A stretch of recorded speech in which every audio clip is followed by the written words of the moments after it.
So I am a Seattle Seahawks fan through and through. Can't imagine myself leaving this team at all in my lifetime. But with that being said, I am a Georgia boy. I love my Georgia sports, even if they don't love me. My favorite stadium I've ever been to is the Mercedes-Benz Stadium. Granted, I've been to 3 stadiums ever, and I've only seen, laid eyes on 7 of them. But still, it's one of the best. It is my favorite by far that I've ever been to. So I'll always love watching a Falcons game. If Seattle's on a bye week, I'll turn it on. But they aren't the team I'm most loyal to. So I'll cheer and praise them whenever they win a really good game, a shootout game, or a really good shutout, or they make a really good trade or a signing. Yeah, that's great for the Falcons. I love that. I have some merch from them. Granted, it's all from Goodwill. So in another universe, it's not completely hard to imagine that I am a diehard Dirty Birds Falcons fan. I feel like in sports, we all have some sort of bias towards our team, whether it's because we're from there or that we had a fun moment. I, as a Seahawks fan, believe that Geno Smith and Pete Carroll were going to take us all the way to the Super Bowl and win the Super Bowl. In retrospect, we were not even close, but I always still had hope. But for a team, for me, like the Falcons, where I'm not carelessly optimistic for them year in and year out, I feel like I can be more honest with a team that I'm not a fan of as to what their current situation is. So I wanted to take a deep dive into the situation that the Falcons are in and what is going on and the kind of impossible situation that the team is in. So what is that situation? So we're going to start things off with how last season ended. The NFC South ended up in a 3-way tie for the Carolina Panthers, Tampa Bay Buccaneers, and the Atlanta Falcons, all ending up 8-9. And the way strength of schedule worked out, the Falcons ended up in 3rd in that 3-way tie and missed the playoffs. The team then decided to fire head coach Raheem Morris and GM Terry Fontenot and began a search for a new head coach and GM. The team also brought in their former Atlanta legend, Matt Ryan, to become their new president of football, a new position made just for him. The team would then go on to hire 2-time Coach of the Year Kevin Stefanski after the Browns fired him at the end of last year. And they also brought in the Bears assistant GM Ian Cunningham, who was a rising star in the GM world. So we have a completely new regime in Atlanta. So even with a brand new first-time GM in Ian Cunningham, we have nothing to go on as far as what this team's identity could be moving forward. So what I say is probably the most important question is, what do we do about Michael Penix Jr.? So we saw he can be a great quarterback at times, but his injury concerns are really massive. He tore his ACL last year, which, is also apparently not the first time that's happened to him. And it forced Kirk Cousins back into the starting role, which, that was probably another big mistake by Terry Fontenot, seeing as, why are you paying this guy $180 million after he's, in his mid-30s, just off a fresh Achilles tear. But that's a whole other situation. But as it stands, Kirk is on the team. Kirk was a backup. And we already planned to release Kirk Cousins at the start of the new league year. But at that moment, we will basically only have Michael Penix on the roster. What are we going to do? So the next thing I want to talk about is just a general overview of what is going on with this draft. At the time of recording this, the Falcons are sitting at 17th place in available salary cap space with only $23 million. Last year, they drafted 2 edge rushers with their first 2 picks in the first round. First was Jalen Walker at pick 15, and then they traded back into the first round with the Los Angeles Rams, just like James Pierce Jr. at pick 26. Then continued by taking 2 safeties, Xavier Watts and Billy Bauman, and finishing off the draft with pick 218, taking Jack Nielsen, a tackle. So clearly a defensive focus in this draft. Pierce and Watts were both finalists for Defensive Rookie of the Year. Now, while Xavier Watts did great, I mainly want to talk about the rushers because of one reason I'll get into in a second. So we're going to compare these 2 players. Now, normally when we do, it's different, but I wanted to show this to just kind of identify how these 2 players are played in their scheme. So first up, we have James Pierce Jr. He had 17 games played. He had 10.5 sacks, 45 QB pressures, a pressure rate of 13.5%, 26 total tackles, and 1 forced fumble. And then we have Jalen Walker, who had 14 games played, 5.5 sacks, 29 QB pressures, 10.8% QB pressure rate, 36 tackles, and 2 forced fumbles. So these stats for 2 rookies are really good. And it looks like the Falcons walked out of the draft with honestly one of the of the better drafts of last year, and it kind of helps out the Rams next year, right? You know, we're poised to be great for the future. It's a win-win for the Falcons, and it's a win for the Rams because now they have 2 first picks this year, and the Falcons had 2 first picks last year, right? So it's a win-win. No, not all good things last in the NFL, which is going to be a common thing for the rest of time. On February 7th, the day before the Super Bowl, James Pierce Jr. was arrested on 5 felony charges, 2 counts of aggravated battery with a deadly weapon, aggravated stalking, fleeing/eluding the police, and aggravated battery of a law enforcement officer. These are allegations. The allegations on what happened are that police responded to a domestic dispute between Pierce and his girlfriend. Pierce attempted to ram his Lamborghini into his girlfriend's car multiple times and is accused of hitting a cop with his car while trying to run away from the scene. He paid his bond and is awaiting his trial to his ex, who is WNBA star Rakia Jackson, by the way. Fun fact, I guess. She is willing to testify in court. The judge has issued a pre-trial restraining order thing, so the two of them can be separated, and James Pierce, his attorney, maintains his innocence. I am not a lawyer, nor do I claim to be. The extent of my law knowledge is that I watched Better Call Saul. I am just a guy who likes football. So we're going to get back into the football side of things, understanding that this is a sensitive subject. So what does this mean for the team? You might have lost your standout rookie edge rusher to legal and character problems. He likely will receive a hefty suspension by the NFL, as well as potentially some jail time. So what do? I feel like you have to immediately address that position in the draft, because what you did worked, having the 2 great rushers. Jalen Walker wasn't bad, but either he's going to have to step up or the team's going to have to look and bring in a replacement for James Pierce in free agency or the draft. However, now this is where it gets tricky. You only have $23 million to work with. The top free agents are going to demand that probably by themselves. And you really can't afford a lot of these guys that are the top free agents for the rushing position, unless you go for cheap deals, or more likely scenario is you draft another guy, probably with your 49th pick. I'm going to get into that, but the big issue here is how the GM, Terry Fontenot, has kind of handled this team over the last few years. So, like I said, we only have $23 million to play with and spend in free agency, and we only have 5 picks this draft, and only of those 5, none of them are a first-round pick because they gave that to the Rams last year. So only 2 of those picks are within the top 100 at 48 and 79. You can take some pretty good players in either of those positions, honestly, at either of those spots in the second and third round. Before we even start looking at who they could possibly draft, we have to look at next year, because next year is an awful year. The Terry Fontenot set up 2027 to be a reset year for the Falcons, by the looks of this. Now, you franchise tagged Kyle Pitts. He's going to be on the team next year. Do I think they should have done that? Probably not. I would have let him walk, and you probably could have worked with someone who's already on the team. But we're already beyond that. You have to deal with that. So 2027, this is like March 1st is the day I'm recording this. So we have 10 more days before free agency actually hits. So we have plenty of time to manage rework contracts, to extend people, to do anything. But 2027, you have Jesse Bates, Kyle Pitts, Darnell Mooney, Drake London, and of course, last but never least, Bijan Robinson. So there's going to be some tough decisions come 2027. What do you even do if you're the Falcons? I think personally, as an outsider looking in, you need to prioritize keeping Bijan at least in the building. If you can keep Drake London in the building as well, that's great. Bijan is the most important piece on that offense. You need to keep him in the building.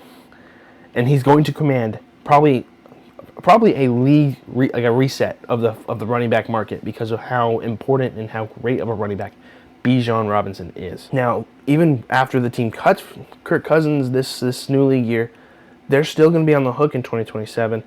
But this is, again, before this year's free agency and this entire 2026 NFL season, they are set to have $96 million to play with, which is a lot, but you need to find ways to spend that before it gets too late. Because if Bijan Robinson gets we're gonna say a number where he's not gonna get, like, if he's gonna get $100 million a year, Bijan Robinson goes to the Chiefs, and now the Chiefs are a dynasty for the next 20 years. That's the Falcons' fault for letting him walk. So you need to keep Bijan in the building if that's what you want to do. So we're gonna go big 3 questions. So we already know we need to keep Bijan Robinson long term at least, and we're gonna try and keep Drake London as well. What are we going to do about James Pierce and his situation, and who is going to be throwing the ball this year? So we already know what we're doing about Kyle Pitts because he's already been franchise tagged. So we got to keep him for, however long, for 1 year at least. And then we'll maybe see if he wants to restructure his deal or sign a new deal. Personally, I don't know what that looks like next year. I feel like he might want to stay, but we'll see. So we're going to open up first with the quarterback. We're going to break out the hard news first. Michael Penix's injury is awful, but unfortunately, we have to really start thinking about a replacement. This is not a deep dive on Michael Penix. Just know he's injury and kind of injury prone. I don't think that the organization this year takes this quarterback class over next year's potential. Aside from Mendoza, this class is a really weak quarterback class from what I've heard and seen from watching the combine yesterday. So it looks like we might have to go into free agency to see if we can get a replacement or a new starter, or potentially if we're going to rock out with Michael Penix again after that ACL, who's going to be the backup, because we're going to need a backup. You could go with any of these cheap people like Mr. Trubisky to be like someone relatively cheap that will be the backup if Penix is your starter. But if you don't want to start Penix, here's my list of people who I think could be real starters for 1 year at least to see if it goes long term. So I'm going to save my favorite pick for last, but we have first up on this list Russell Wilson. Yes, he was terrible with the Giants. I feel like anybody would have been terrible with that team last year. Jackson Dart made something out of nothing, but looking at Russell Wilson's stats, yes, he did go 0-3 as a Giant. He still put up 831 yards. We can't forget that 37-40 overtime loss to the Cowboys. That was a shootout, and honestly, one of the better games of the year. We got to see the prime Russell Wilson moonball. We got to see everything we wanted to see from Russell Wilson, and I feel like he could be a starter for that team. This is like a 1 year thing for him, though. He will not be there long term. This is like, hey, we just need someone to fill the shoe that can potentially get us somewhere. Maybe we'll get to the wild card round. We might lose in the wild card, but at least we get somewhere. First time we've been to the playoffs since we lost the Super Bowl in horrific fashion. I feel like he would be a good team-friendly deal kind of guy, too. He knows he's probably relegated to backup deals, so anywhere he can get a start, he'd be happy. And personally, as a Seahawks fan, I would buy that jersey in a heartbeat. He is not getting number 3, but I would still buy the jersey. Next up, we have Joe Flacco. Joe Flacco is Kevin Stefanski's. He's like his buddy. It seems like everywhere he's been kind of like their how you say check down kind of. Well, we need a guy. All right, well, Joe Flacco. He knows Kevin Stefanski's system. He knows how he likes to operate. So I don't see it as a completely far-fetched idea that he would go to the team, play for a year on a team-friendly deal, and make something out of nothing. And you would probably have to either take up another with Flacco. He is old. We're gonna need a new guy to kind of either you take one of these rookies this year in a later round, and then he's kind of like the third. Like Flacco's your starter. Penix might be your backup if he's feeling okay, and then the third guy just in case both of them go down. Like if Flacco starts to crack, he's throwing Penix. Then Penix gets hurt, you might throw Flacco back in. Flacco gets cracked, like starts to show his age, throw the new guy in just to see what you got in him as a backup. But I feel like he would be a good shoe kind of replacement, like for a bridge. That's the word I'm looking for. So the next two, I'm gonna save again the one I really want last, and this one I just kind of wanted to talk about because I was watching Nightcap. And they mentioned something about him. Anthony Richardson, Sr. Team has given him an option, or they've given him permission to seek a trade. I don't know if I just wanted to talk about like the Anthony Richardson for a second. Freak athlete, like he is one of the most like athletic people ever, but he's not a good quarterback.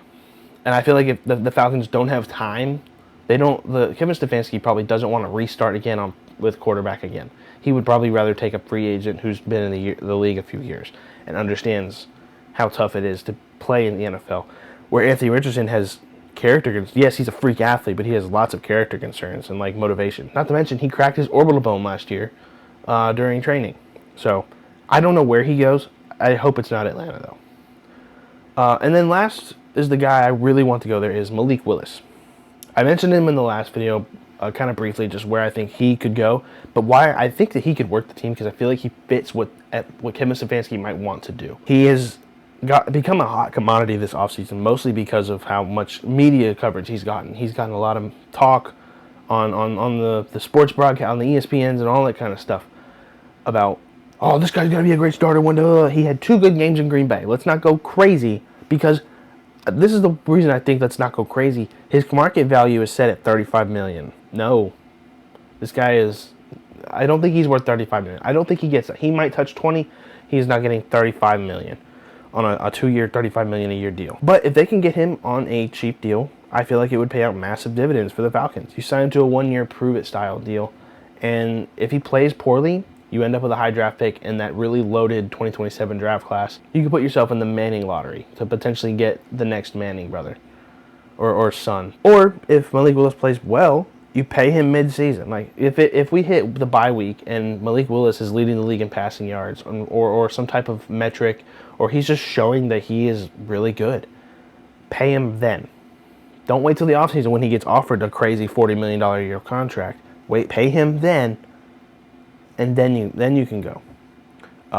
But I think that Malik Willis is probably my favorite fit if he were to go there. So we're going to now go back to the James Pierce situation. He's, like we already said, he's likely going to get suspended and possibly face some jail time again, maybe. So we probably already need to start addressing the edge rushing position. I already stated that I don't think they have the cap space to go out and get one of these top free agents like Trey Hendrickson, Odafe Owe, Joey Bosa, or barring any trades and cuts. So like if they trade Drake London for whatever reason for a first or what, like they're not getting a first for Drake London, but if they trade to get a good number of picks or something from now until the draft, that completely exonerates this, where they can free up cap space or whatever. But I think you need to address that position in the draft. And here's the fun part. So I am not as big of a college football fan as I am an NFL fan. I don't know a lot of the college players outside of the guys who are probably going to go in the first round, and then the teams that I want Seattle, the guys I want Seattle to take. So I'm not even going to try and throw my hat in the ring on who I think would go, but I do know that they probably need to address the edge rushing position if they don't fully believe in Jalen Walker. That's what I feel like needs to happen. With that being said, there's a whole lot of uncertainty on what this team will be like in 2026, and especially 2027 if Bijan Robinson ends up walking. It kind of feels like Terry Fontenot was just trying to solve issues that weren't there, which inevitably created more issues down the line. Like when you paid a 35-year-old quarterback fresh off of an Achilles tear $180 million. And then in that same offseason, draft a rookie quarterback 8th overall. Makes no sense. So first-time GM Ian Cunningham is going to have his work cut out for him for the next couple years, as well as Kevin Stefanski. I just feel like this team has just kind of been utterly shaken to its core since their Super Bowl loss almost a decade ago now. And I'm somewhat glad that this is not the team I'm rooting for, but I can't say that because I still do like this team. I just wish that they were run better, like as just like a front office was just more consistent. A soft spot. It's like it's a soft spot for me. And I can see a light at the end of their tunnel. They're just in a really dark period right now. And I feel like they will get out the other edge of it. And they will get a ring within the next 5 years, I feel like. That's a big, bold statement. Who knows if I'm right. But I do want to leave all Falcons fans with this. It's going to be a tough road ahead. But, again, it could always be worse. You could be a Jets fan.